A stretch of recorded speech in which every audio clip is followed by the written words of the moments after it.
জয় জয় শ্রী বিবেকানন্দ। নমস্কার।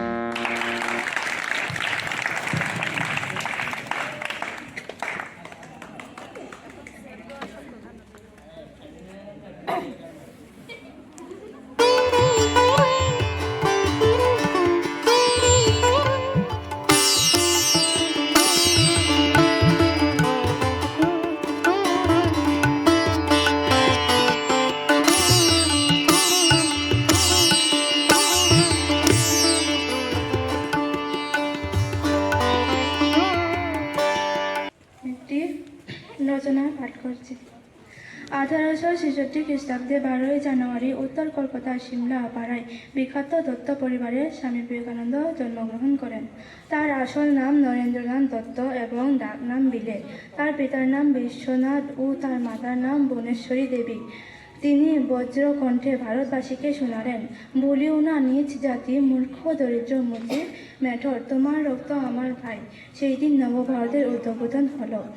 স্বামী বিবেকানন্দ কল্পনা ভারতের মাটি কখনো জাতিভেদ অস্পৃশ্যতাকে স্বীকার করেননি। স্বামীজি বাল্যকাল থেকেই ছিলেন খুবই দুরন্ত ও সাহসী। সমস্ত বিষয়ে তার জানার অদম্য আগ্রহ ছিল। বাল্যকাল থেকেই তার মধ্যে এইসব ভাবনা কাজ করছে। আকুল হয়ে খুঁজছেন যথার্থ সত্যের স্বরূপ। কোনো কিছু তাকে তৃপ্ত করতে পারেনি।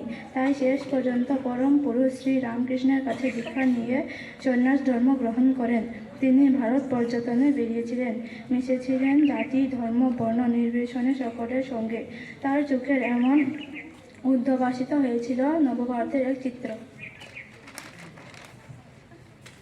তিনি হিন্দু ধর্মের সংকীর্ণতা ও কুসংস্কার দূর করার জন্য সচেষ্ট ছিলেন। 1893 খ্রিস্টাব্দে আমেরিকার শিকাগো শহরে বিশ্ব ধর্ম সম্মেলনে তিনি হিন্দু ধর্মের সমর্থক তুলে ধরে বিশ্ববাসীকে চমকে দেন। 1897 খ্রিস্টাব্দে তিনি বেলুর মাঠে প্রতিষ্ঠা করেন রামকৃষ্ণ মিশন। স্বামীজি 1902 খ্রিস্টাব্দে 4ই জুলাই মাত্র 39 বছর বয়সে পরলোক গমন করেন। স্বামী বিবেকানন্দের মহাবাণী চিরকাল আমাদের হৃদয়ে অমর হয়ে থাকবে। নমস্কার।